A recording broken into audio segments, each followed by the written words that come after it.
Bonjour tout le monde, aujourd'hui on va faire une vidéo. Du coup on va interagir et on va regarder une vidéo. C'est ça la vidéo horreur un peu. Tenez-vous bien. Et c'est bon. Maintenant on parle plus, on regarde. Ok.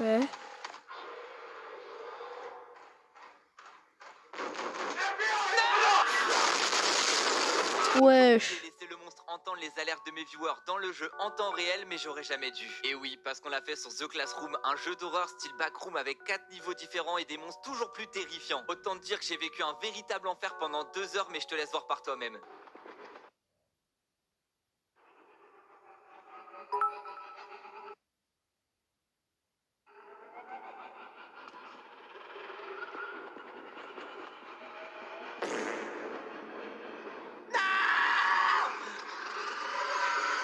Cours, spam, les gars, spam.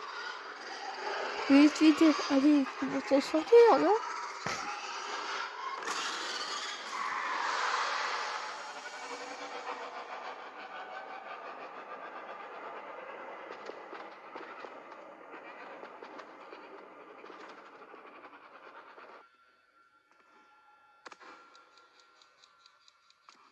Attendez, je peux le prendre, je crois. Je l'ai pris. J'ai mis un thermomètre. Wesh. Va venir, je Bon, on s'en fout. En fait, non, ouais. Ok, je peux le prendre, les gars.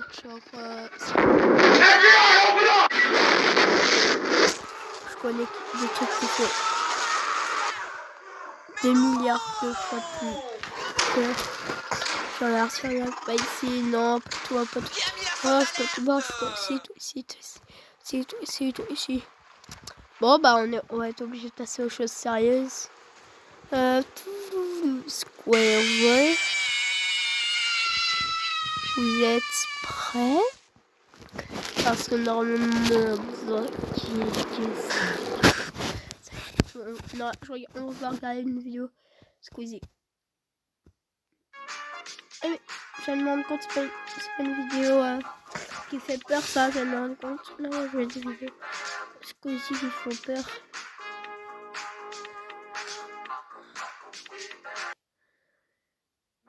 Badoua, appelez Squeezos, comment allez-vous? Voilà. Fou, on est cringe d'entrée de jeu. J'espère que vous avez passé un très bon Noël et qu'il vous est rien arrivé de creepy. En tout cas, on finit l'année comme elle a commencé, avec un thread d'horreur. Du Les coup, histoires voilà. sont assez folles.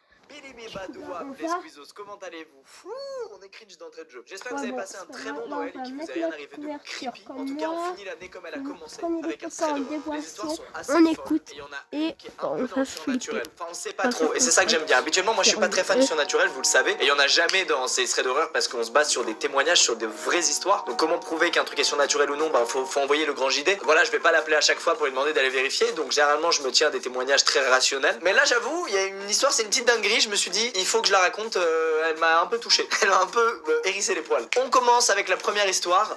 L'histoire hashtagade. Ouh, vous l'avez pas vu venir. Quand te reverrai-je? Pays merveilleux. Vous êtes stressé? Oui, un peu. Je skie pas souvent et j'ai le vertige. Moi je suis moniteur, je suis grave le boss. Et comment vous faites pour pas avoir peur? Déjà, je regarde les magnifiques montagnes des Alpes en face de moi. C'est vrai que c'est beau, on dirait que c'est pas réel. On dirait un jeu vidéo, n'est-ce pas? Oui, un peu. Je pensais plutôt à... Genshin Impact? J'allais plutôt dire une peinture. Non, parce que Genshin Impact se sont inspirés des Alpes pour un événement spécial avec la station Val Thorens. J'ai aucune idée de quoi vous parlez. Genshin Impact est un jeu d'action RPG où un frère et une sœur se retrouvent séparés par une déesse inconnue. Le joueur va pouvoir incarner l'un des deux personnages pour partir à la recherche de l'autre. La dernière version 2.3 se passe dans la montagne Dragonspin, inspirée des Alpes. C'est hyper dangereux votre iPad au-dessus du vide là. Pas grave s'il tombe, j'en gagnerai peut-être un nouveau durant l'événement du 29 décembre. Attendez, il y a des cadeaux dans votre jeu? J'adore les cadeaux. Oui, pour participer il te suffit de rejoindre l'événement via le lien dans la description. Et au bout du millionième visiteur ils illumineront les Alpes. Ok, trop cool, j'ai hâte. Et c'est pas tout, il y aura une cérémonie en janvier, avec un concert. Je pourrais chanter, je chante super bien. Non, c'est pas un karaoké. Vous êtes jaloux car je chante mieux que vous. Moi au moins je sais skier. Moi aussi, c'est juste les bancs volants qui me font peur. On appelle ça des télésièges. Ok, manquez pas la peine de vous la péter. Ok, maintenant que vous avez téléchargé Genshin Impact, on peut passer vraiment à la première histoire, celle de Nathan. À l'époque, Nathan vit donc dans la demeure familiale avec ses parents et sa sœur. On est en 2008 et donc son père vient d'avoir Foxtel qui est la télévision câblée en Australie. En revanche, il n'y a qu'un seul câble, ce qui fait qu'il y a la télé que dans le salon. Mais Nathan, il veut absolument une télé dans sa chambre. Pour résoudre ce problème, il a de la chance, son père c'est un peu un geek et il décide d'acheter un émetteur-récepteur AV. Vous connaissez le principe, on branche un émetteur à la télé qui est dans le salon et il est chargé d'envoyer l'image à un récepteur qui lui est branché à la télé de Nathan dans sa chambre. On est samedi et Nathan passe son après-midi à installer le matériel, à setup tout ça pour ensuite pouvoir mater la télé tranquille. Et on a de la chance parce qu'à l'époque il a pris des photos de l'installation. Hop là, ça vous plonge tout de suite dans le passé à la vue de cette télé, vous avez de la nostalgie en vous, c'est normal. Et vous allez voir par la suite que c'est très cool qu'il ait pris des photos. Ce jour-là, Nathan, il galère à installer le truc. Il débranche, il rebranche, il n'y a pas d'image, il comprend pas et soudainement, l'image grésille. Tout de suite, Nathan se dit « Yes, ça y est, j'ai réussi, je vais enfin pouvoir mater la télé dans ma chambre. » Et immédiatement, il est plus trop content parce qu'il réalise qu'il y a une image alors qu'il n'a pas encore allumé l'émetteur relié à la télé du salon. Comment son récepteur peut recevoir une image si le truc qui est censé la lui envoyer est éteint? À ce moment-là, Nathan décide donc de prendre une photo et voici donc l'image qui apparaît dans sa télévision. C'est affreux. Voilà, c'est horrible. Nathan panique, comme on aurait tous paniqué je pense à sa place, et en plus il croit que ce qu'il voit à l'écran c'est son lit à lui. Bref, ça le terrorise et du coup il rejoint sa sœur à l'étage en courant. Ils redescendent tous les deux dans sa chambre, ils regardent l'image et puis là ils réalisent que c'est absolument pas le lit de Nathan qu'on voit. Ils en tirent une conclusion évidente, c'est que le récepteur qu'il a acheté est en train de capter un signal qui traîne dans le coin. Ça le terrorise et du coup il rejoint sa sœur à l'étage en courant. Ils redescendent tous les deux dans sa chambre, ils regardent l'image et puis là ils réalisent que c'est absolument pas le lit de Nathan qu'on voit. Ils en tirent une conclusion évidente, c'est que le récepteur qu'il a acheté est en train de capter un signal qui traîne dans le coin. Ça veut dire que ce qu'ils voient dans l'écran c'est pas très loin de chez eux. Mais en même temps ils se disent mais qui foutrait une caméra comme ça qui filme son lit? C'est creepy de fou. Quelques heures plus tard, les parents de Nathan rentrent à la maison et immédiatement Nathan et sa sœur leur racontent. Et ils décident tous les quatre de regarder ce fameux signal pendant plusieurs heures, voir s'il se passe un truc et pour peut-être avoir des indices, savoir d'où ça vient, qui sait, et peut-être prévenir la personne en question. Bref. Oh, j'aime pas les films. Non, plus le développement, rôle, même si j'ai réussi à le désinstaller, je sais pas Bref, comment. le temps passe et d'un coup il se passe quelque chose. Quelqu'un entre dans la pièce. Le père de Nathan reconnaît tout de suite cette personne, c'est leur voisin. Le père de Nathan, tout de suite, il a trois hypothèses. La première, c'est que l'un des deux a peut-être installé cette caméra, qui a l'air d'être une caméra espion, pour s'assurer que l'autre ne le trompe pas. La deuxième, c'est que peut-être qu'ils aiment se filmer en train de ken. Possible. La troisième, qui est beaucoup plus fumeuse, c'est que peut-être que le mari est un psychopathe qui veut se filmer en train de tuer des gens. Bon, le père de Nathan a regardé trop de documentaires sur le serial killer. Mais malgré tout, ils décident de ne pas en parler à leurs voisins parce qu'ils se disent « Mais attends, c'est intime, c'est sûrement un truc privé et tout, on n'a pas à intervenir. Éteignons la télé, on fait comme si on n'avait rien vu, on passe à autre chose. » Mais malgré ça, Nathan, il a une petite curiosité morbide et pendant plusieurs jours, il va regarder en journée, à des moments random, s'il se passe un truc. Malheureusement, ou plutôt heureusement, il va rien se passer de spécial pendant ces jours-là où il allume la télé et donc il passe à autre chose. Le temps passe, les semaines passent, Nathan repense un peu à cette histoire et un jour, il décide de rallumer le récepteur. Et là, il tombe sur une dinguerie. On est dans une période où leurs voisins faisaient énormément de travaux chez eux. Par curiosité, Nathan rallume son récepteur et voit un homme, un ouvrier, rentrer dans la chambre. Cet homme, ils l'ont croisé plusieurs fois dans la rue quand il se rendait à la maison et c'est en fait un plombier. Bon, plutôt logique qu'il traîne dans les pièces de la maison, il a probablement des trucs à checker concernant la tuyauterie et tout. Sauf que là, ce qu'il fait, c'est qu'il ouvre des tiroirs de la commode. Il n'y a pas de tuyaux dans les tiroirs d'une commode. Nathan, face à ça, il se dit, tiens, bizarre. Il appelle immédiatement sa mère pour qu'elle vienne regarder avec lui ce qui se passe. Et là, ce qu'il voit, c'est horrible. Il voit cet homme qui prend les sous-vêtements de leur voisine et qui se met à les renifler. C'est pas un passe-temps comme un autre. Bref, ils sont choqués par ce qui vient de se passer et ce qui suit est pire. Il marche tout droit vers la caméra. Il regarde droit dans l'objectif et puis il replace un peu la caméra et il se barre. Immédiatement, Nathan et sa mère comprennent que cette caméra, elle n'a pas été mise là par leur voisin, elle a été mise là par cet homme qui apparemment veut pouvoir les voir à leur insu dans leur intimité, dans leur chambre. La mère de Nathan ne veut pas confronter ses voisins parce que c'est trop cringe, c'est trop horrible pour elle et donc elle demande à son mari de foncer et de les avertir de ce qu'ils ont vu. Son mari va donc toquer chez ses voisins, ils ouvrent la porte et il leur explique, il leur dit voilà écoutez, je crois qu'il y a une caméra chez vous qui filme en direct votre chambre. Les voisins comprennent absolument pas de quoi il lui parle et donc ils lui disent bah vas-y viens et allons dans la chambre et regardons ça ensemble. Dans la chambre, le père de Nathan se dirige donc vers la position de la caméra en se basant sur l'angle qu'il a vu sur la télé chez lui et il comprend qu'elle est dans le mur. Il dit donc au voisin de lui faire confiance et il commence à percer le mur. Et dans le mur, il trouve deux trucs. Le premier truc qu'il trouve, c'est un appareil qui est là pour surveiller ta consommation d'eau parce qu'à l'époque, en Australie, dans cette région-là, il y avait eu d'immenses sécheresses donc le gouvernement avait mis des restrictions de consommation d'eau. Et la deuxième, c'est évidemment une caméra espion reliée à un boîtier émetteur. Le plombier était donc venu faire son taf, c'est-à-dire installer ce fameux appareil dans le mur, mais il en avait aussi profité pour ajouter cette caméra. La police ouvre donc une enquête parce que c'est quand même méga grave, et là, Nathan et sa famille ont plus de nouvelles du truc pendant des semaines. Un jour, la mère de Nathan croise par hasard sa voisine et elle lui explique qu'en fait la police a découvert que le mec venait tous les soirs se garer dans un van juste à côté de leur maison pour pouvoir capter le signal qu'émettait la caméra espion et les regarder tout simplement pendant des heures dans leur chambre à leur insu. Nathan a donc littéralement sauvé ce couple d'intrusion méga intime. Je pense que c'est la hantise d'un peu tout le monde ici. Être filmé à ton insu, comme ça, c'est ignoble. Aujourd'hui, on sait que ça peut arriver, on sait que la technologie le permet, mais en 2008, je me serais jamais douté de ça, c'est abusé. Bref, les frérots plombiers, prévenez-nous quoi si vous voyez un collègue creepy. Ou de toute façon, je vous appelle plus. Voilà. Je préfère vivre avec des fuites d'eau, c'est clair? Laissez-moi vous raconter maintenant l'histoire de Paul, histoire très étrange. Dans cette histoire, il y a donc Paul, mais il y a aussi ses 3 meilleurs amis qui s'appellent respectivement Kevin, Ryan et Tommy. Alors, cette histoire a eu lieu il y a quelques années déjà, mais sachez qu'ils sont toujours meilleurs potes aujourd'hui et qu'ils en parlent assez fréquemment parce que ça les a absolument terrorisés. C'est l'été, on est mi-juillet et Paul et ses 3 amis décident de partir en vacances dans le cabanon de Kevin, tout au nord de la forêt du Minnesota. Alors c'est un lieu qu'ils connaissent bien, ils y sont allés plein de fois en famille avec leurs parents, mais cette fois ils décident d'y aller seuls parce qu'ils sont assez grands pour le faire. Alors contexte sur la position de cette cabane, parce qu'en fait elle est pas dans la forêt, elle est sur une très grande île qui est juste à côté de la forêt, île sur laquelle se trouvent plein d'autres cabanes, sauf que la cabane la plus proche de celle de Kevin est à au moins 800 mètres. Pour accéder à la cabane en voiture, il faut donc arriver en voiture de l'autre côté de la rive, prendre un bateau et ensuite débarquer sur l'île. La cabane, c'est une cabane classique, il y a 2 chambres côte à côte. Détail qui a son importance, il y a une fenêtre dans chaque pièce, mais il n'y a pas de rideau aux fenêtres. T'es vraiment plongé au cœur d'une forêt, tu vois les arbres, tu vois la nature, tu vois ce qui se passe. Bref, notre groupe de potes se rend donc dans cette cabane. Ils y vont pour une durée de 4-5 jours et globalement jusqu'au 3e jour, tout se passe bien. Le soir de ce 3e jour, ils sont posés au bord du feu, en train de boire des bières, de se raconter des histoires. Franchement, la vie avec un grand V. Ils profitent des étoiles et du calme, mais d'un coup, ils entendent un bruit qui vient du lac. Ryan regarde au loin et il dit « Les gars, c'est quoi ce truc ?»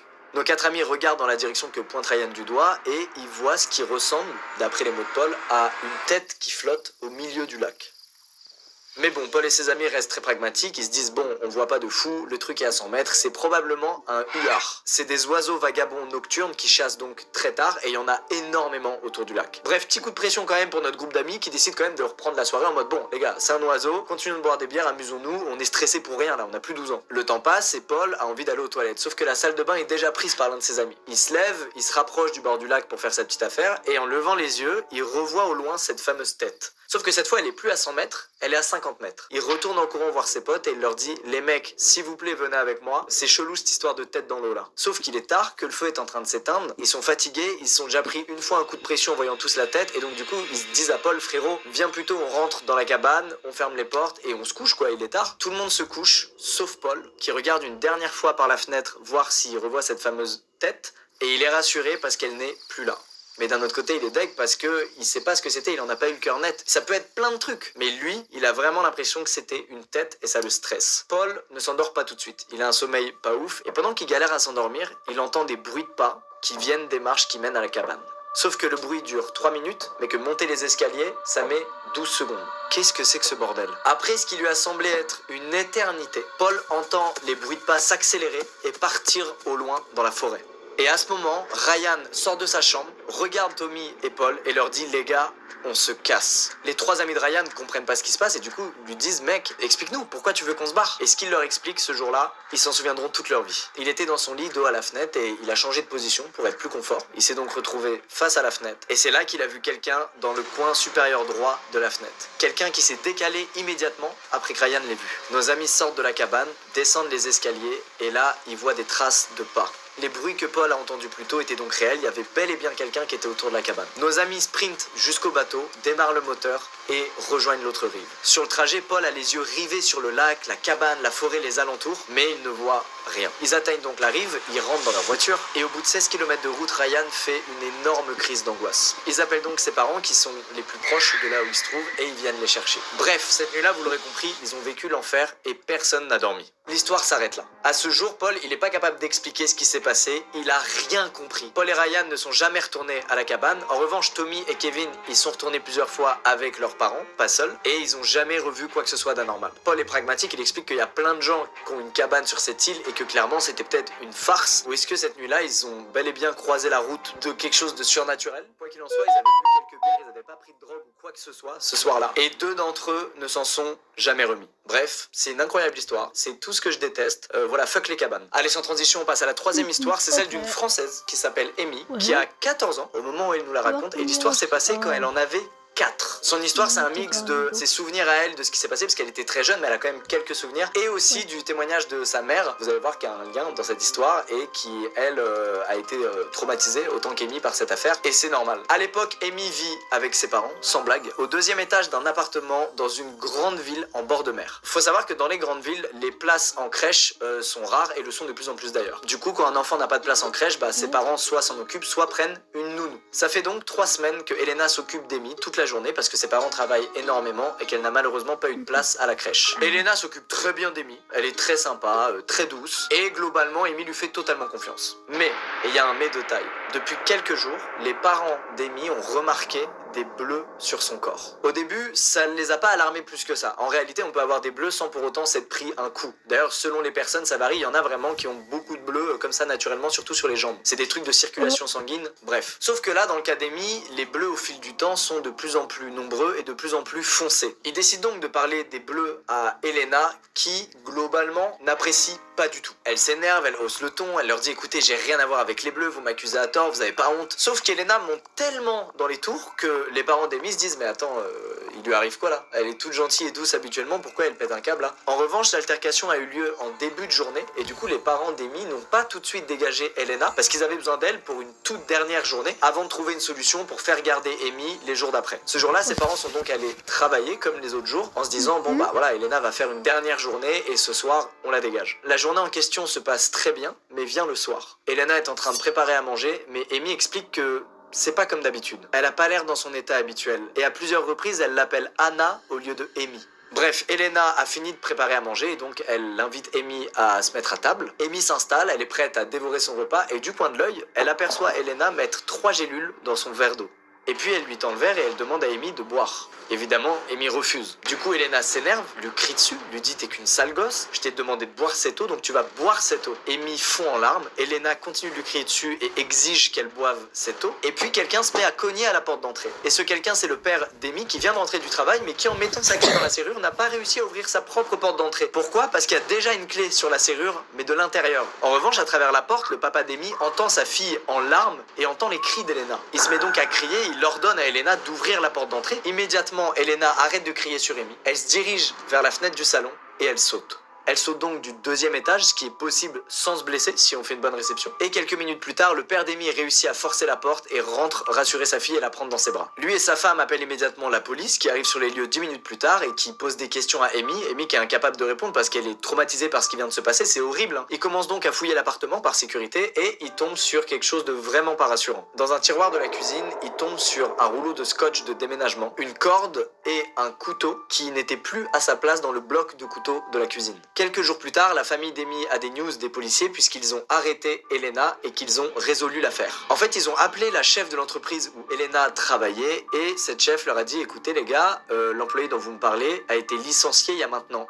1 an après qu'on ait reçu plusieurs plaintes de parents pour coups sur enfants. Le jour où elle s'est volatilisée, les gélules qu'elle avait mises dans le verre de Amy, c'était des somnifères. C'était du zolpidem et c'est clairement pas le genre de médicament que tu donnes à un enfant de 4 ans. Amy, elle a pas trop de souvenirs, c'était juste un mauvais moment, mais il lui est rien arrivé de physique ou quoi que ce soit, mais voilà, elle explique que ses parents, même 10 ans après, ils s'en veulent encore. Amy, je suis ravie qu'il ne te soit rien arrivé, c'est marrant, ça me fait penser, enfin marrant, le mot est très mal choisi, mais ça me fait penser à quand j'étais jeune et que j'allais à l'école primaire, je crois que j'étais en CP ou en CE1, et j'ai failli me faire kidnapper. Je l'ai déjà raconté dans une vidéo anecdote, mais c'est vrai, j'ai failli me faire putain de kidnapper, c'est abusé. D'ailleurs, sachez que si vous êtes victime ou que vous avez connaissance d'une situation de maltraitance d'un enfant, il y a un numéro qui existe, c'est le 119. Il est fonctionnel 24 heures sur 24, 7 jours sur 7, il est gratuit. C'est un numéro national dédié donc à la protection des enfants en danger ou en risque de l'être. Donc voilà, si vous avez un doute, n'hésitez pas, on sait jamais, ça peut toujours sauver des vies. C'est la fin de ce thread d'horreur. J'espère qu'il vous a plu. C'est des trucs où, avant même de lire des histoires comme ça, c'est ma hantise. Je serais angoissé non-stop si j'avais un enfant. Un grand respect à tous les parents qui regardent mes vidéos. Je sais que vous êtes de plus en plus nombreux, que vous ayez 30 ans ou 50. Comment avez-vous fait? Maman, respect. On dirait bien que dans 2-3 jours c'est le nouvel an. Amusez-vous bien, fêtez ça comme il se doit. Et on se retrouve en 2022. À l'année prochaine. Je la dis premier degré, cette phrase, ok?